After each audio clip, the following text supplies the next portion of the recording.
Hey, are you confused just like me? तो आप अपनी कंफ्यूजन कैसे दूर करते हो?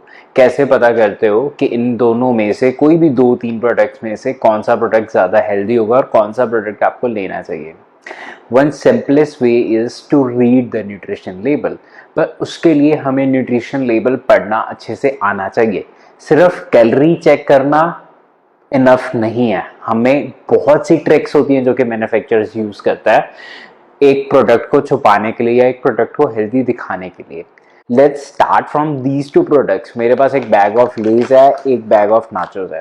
तो अगर मैं कैलोरीज चेक करता हूँ तो लेज के अंदर जो कैलोरीज है दैट इज अराउंड, अगर मैं नाचोस का बैग चेक करता हूँ तो उसके पीछे जो कैलोरीज लिखी हुई हैं वो लिखी हुई है 138। तो इससे तो क्लियरली पता लगता है कि nachos are way healthier, but there is a hidden trick. जो 555 कैलोरीज इस पैक पे दी हुई हैं वो दी हुई हैं 100 ग्राम्स के अंदर, और इसके अंदर जो कैलोरीज दी हुई हैं दैट इज सर्विंग साइज 28 ग्राम। मतलब आप जब भी खाओगे नाप के खाना, तोल के खाना, 28 ग्राम। अगर मैं इसे भी 100 ग्राम के अंदर कन्वर्ट करता हूँ तो इसके अंदर जो कैलोरीज बनती है दैट इज 444। वही अगर मैं फैट दोनों के कंपेयर करता हूँ तो इसके अंदर 35 ग्राम फैट है, इसके अंदर 21 ग्राम फैट है, बट इसके पीछे लिखा सिर्फ 6 ग्राम हुआ है बिकॉज उसने अपने सर्विंग साइज के अकॉर्डिंगली दिया हुआ है। सो जो पहली चीज आपको चेक करनी है कैलोरी और जो न्यूट्रिशन लेबल पढ़ते हुए उसने सर्विंग साइज क्या दिया हुआ है। जो मार्केट स्टैंडर्ड है दैट इज हम कोई भी प्रोडक्ट कंपेयर करते हैं उसे 100 ग्राम वर्सेस 100 ग्राम करते हैं, बट आजकल manufacturers just to make you fool वो अपना सर्विंग साइज लिख देते हैं जो कि बिल्कुल ही मिनिमल होता है और फिर कैलोरीज लिख देते हैं। सिमिलरली जैसे कई प्रोडक्ट्स जैसे कि मुस्ली हो गया, मुस्ली के अंदर भी उन्होंने अपना सर्विंग साइज 40 ग्राम लिखा होता है, तो उसकी जो कैलोरीज बनती हैं दैट इज रफली 150।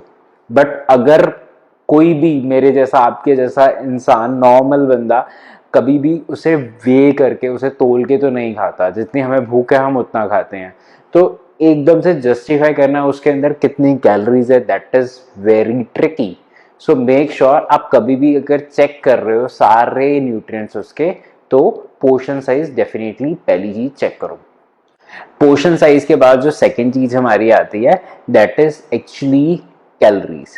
So calories are not that important when it compared to other nutrients like carbohydrate, fat, sugar और उसके जर्नल ingredient. बट फिर भी अगर आपको दो प्रोडक्ट्स कंपेयर करने हैं तो calorie is one way. So after calorie जो नेक्स्ट चीज हमें चेक करनी है वो है कार्बोहाइड्रेट। कार्बोहाइड्रेट या तो फ्लार जो आटा यूज होगा उस प्रोडक्ट के अंदर उससे आएंगे या फिर शुगर के अंदर से आएंगे। जो चीज हमें स्पेसिफिकली चेक करनी है दैट इज एक्चुअली शुगर।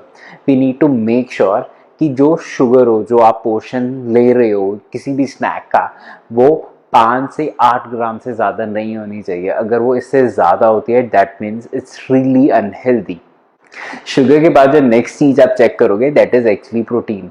अब हम इंडियंस ये सोचते हैं कि जितना प्रोटीन ज्यादा हो उतना अच्छा है, इजंट इट? बट अगर आप protein without any workout, without any physical activity extra लेते रहोगे, एक्सेस में लेते रहोगे, इनडायरेक्टली वो जो प्रोटीन होगा वो भी ग्लूकोज में कन्वर्ट होगा जो अल्टीमेटली आपकी फैट स्टोरेज को प्रमोट करेगा। सो अगर प्रोटीन ज्यादा है दैट डजंट मीन कि वो आपके लिए अच्छा है। ऑन द लीस्ट जो आपको चीज चेक करनी है वो चेक करनी है फैट। अब फैट अगेन थोड़ा सा ट्रिकी आ जाता है क्योंकि हेल्दी फैट भी होता है, अनहेल्दी फैट भी होता है। जो फैट आपने चेक करना है दैट इज ट्रांस फैट और saturated fat. Trans fat mostly products के अंदर जीरो होता है एक्सेप्ट फ्रॉम कुछ प्रोडक्ट्स जो कि मीट बेस्ड होंगे या फिर जैसे पीनट, उनके अंदर ट्रांस फैट होगा। बाकी प्रोडक्ट्स के अंदर सैचुरेटेड फैट होगा। आपको चेक करना है कि उसकी क्वांटिटी जो आप पोर्शन ले रहे हो उसकी जो टोटल फैट है वो 5-10 ग्राम से कम होना चाहिए। वो स्नैक के अंदर अगर बहुत ज़्यादा फैट है तो वो भी आपका काम खराब करेगा। अगर फैट की बात हो रही थी तो जीरो फैट प्रोडक्ट्स की बात क्यों ना करें। सो जैसे ये मेरे सामने है जीरो फैट प्रोडक्ट। अब इसके अंदर जीरो फैट तो है बट अगर मैं इसके अंदर शुगर चेक करूं तो इसके अंदर जो शुगर आती है दैट इज अराउंड 38 ग्राम्स। तो अब खाने को तो टेस्टी करना ही है, अगर फैट कम करेंगे तो शुगर बढ़ाएंगे ताकि उसका टेस्ट मेंटेन रहे। So you need to check ये वाली ट्रिक भी। सो द लास्ट चीज जो आपको किसी भी स्नैक को लेते हुए, प्रोडक्ट को लेते हुए, फूड आइटम को लेते हुए चेक करनी है, that is the sodium content. अब सोडियम इतना ज्यादा सेंसिटिव क्यों है? अगर आपकी बॉडी के अंदर एक्सेसिव सोडियम होगा तो आपको hypertension, cardiovascular diseases, heart diseases, ऐसी सारी चीजें होने का डर है अगर आप एक्सेसिव सोडियम लेते हैं। उसके अलावा इमीडिएट, जैसे हम कहते हैं लोगों की बॉडी के अंदर फुलावट है, वाटर रिटेंशन बहुत ज़्यादा करती है एमएसजी या फिर सोडियम। अब इसके बहुत से टाइप्स हैं, मैं आपको स्क्रीन के ऊपर दिखा भी दूंगा इसके क्या क्या नाम आजकल मार्केट में चलते हैं। अगर सीधा एमएसजी नहीं लिखा होता तो किसी और नाम से लिखा होता है। सो इसके अलावा अगर हम एमएसजी देख रहे हैं, we need to make sure कि जो एमएसजी की क्वांटिटी है उस प्रोडक्ट के अंदर वो 250 mg के आसपास होनी चाहिए, बहुत ज़्यादा एक्सेस में नहीं होनी चाहिए। I know there are products जिसके अंदर 800,000 mg तक चला जाता है MSG, which is really dangerous. So कौन कौन से प्रोडक्ट्स में होती हैं? जो भी आपके सॉल्टेड, जैसे सूप हो गए, लेस के पैकेट हो गए, नमकीन के पैकेट्स हो गए, सूप, नूडल्स, चाइनीज़ आइटम, इन सब के अंदर एमएसजी की क्वांटिटी बहुत ज़्यादा होगी, which is again a parameter you need to check. After checking all these things, जो next चीज जिस पे हमें ध्यान देना है, that is ingredients. So ingredients इस करके important हो जाते हैं, इससे पढ़ने की भी एक ट्रिक है, क्योंकि जो इंग्रेडिएंट्स आपको लिखे होते हैं मैन्युफैक्चरर में, they are actually in decreasing order. मतलब जो सबसे पहली चीज होगी, मतलब वो सबसे ज्यादा परसेंटेज के अंदर है। इसका एक मैं एग्जांपल लेता हूँ, आपके फेवरेट डाइजेस्टिव कुकीज। सो अभी आप अपनी स्क्रीन पे देख भी रहे हैं, मैंने आपको स्क्रीन पे दिखाया कि उसका पहला इंग्रेडिएंट क्या है। एक डाइजेस्टिव कुकी का जो पहला इंग्रेडिएंट है, that is actually maida, that is 43%।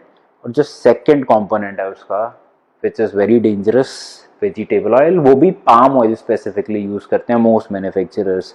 So you imagine जो आप बिस्कुट खा रहे हो उसका 60% हिस्सा, मतलब रोटी के अंदर जैसे हम आटा लेते हैं और पानी लेते हैं गूंदने के लिए, इसके अंदर मैदा और तेल है, वो भी बहुत अच्छा तेल नहीं, palm oil, which is very unhealthy. So third number पे आप देख सकते हो आटा है, ऑब्वियसली अब प्रमोट कर रहे हैं हेल्दी के नाम पे, कुछ तो हेल्दी देना ही है। और फिर चौथे नंबर पे शुगर है, फिर पांचवें नंबर पे व्हीट ब्रैन है, विच इज एक्चुअली डाइजेस्टिव वाला पार्ट जिसके नाम से पड़ा है, दैट इज 2%, जस्ट 2%। और फिर नेक्स्ट जो इसका इंग्रेडिएंट है, दैट इज इन्वर्टेड शुगर सिरफ, मतलब जो पहले शुगर थी उससे काम नहीं चला तो अगेन शुगर। सो ऐसे आप किसी भी प्रोडक्ट पे, चाहे वो ब्रेड ले रहे हो, बिस्किट ले रहे हो, नमकीन ले रहे हो, आप इंग्रेडिएंट पढ़ सकते हो। अगर आप कैलोरी वाला पार्ट नहीं भी चेक करोगे, सिर्फ इंग्रेडिएंट पढ़ के आपको आइडिया हो जाएगा कि ये प्रोडक्ट हेल्दी है कि नहीं। सिर्फ आप उसके टॉप 3 to 4 मेन इंग्रेडिएंट्स आप चेक कीजिए, उसके अंदर आपको शुगर दिख रहा है, मैदा दिख रहा है, मैदे को क्या लिखा होता है, व्हीट फ्लावर लिखा होता है, और अगर आटा होगा होल व्हीट फ्लावर लिखा होगा। अगर व्हीट फ्लावर लिखा है दैट इज मैदा, अगर शुगर लिखा है, ऑयल लिखा है, तो मतलब वो अनहेल्दी प्रोडक्ट है, उसे हमें बहुत ज़्यादा कंज्यूम नहीं करना चाहिए। अगर आप इंग्रेडिएंट लेबल पढ़ रहे हो और उसके ऊपर आपको बहुत ज़्यादा वेयर्ड से केमिकल्स के नाम दिखे, ये हाइड्रो, ये वो, ये वाला एसिड, तो आप समझ जाओ कि कुछ अनहेल्दी चीज़ है, उसके अंदर बहुत ज़्यादा प्रिजर्वेटिव, इमल्सीफायर, लेवलिंग एजेंट्स, ऐसी चीज़ें डली हुई हैं विच आर अनहेल्दी। इसका मैं एग्जांपल लेता हूँ न्यूट्रीलाइट। अगर आप अभी अपनी स्क्रीन के ऊपर देख सकते हो न्यूट्रीलाइट के अंदर, और अगर मैं उसे नॉर्मल बटर से कंपेयर करूं तो आप देख सकते हो कि उसके अंदर कितना कुछ एक्स्ट्रा है। Refined vegetable oil, linseed oil, emulsifier, preservative, acidity regulator, starch, squeezing agent, पता नहीं क्या है यार, बोला भी नहीं जाता मुझसे। सो यू सी कि एक नॉर्मल प्रोडक्ट के अंदर जो आप सोचते हो कि हेल्दी है, उसके अंदर कितना कुछ एक्स्ट्रा डाला होता है। I hope this video will help you guys in making you choose healthy and wiser snack options. See you tomorrow.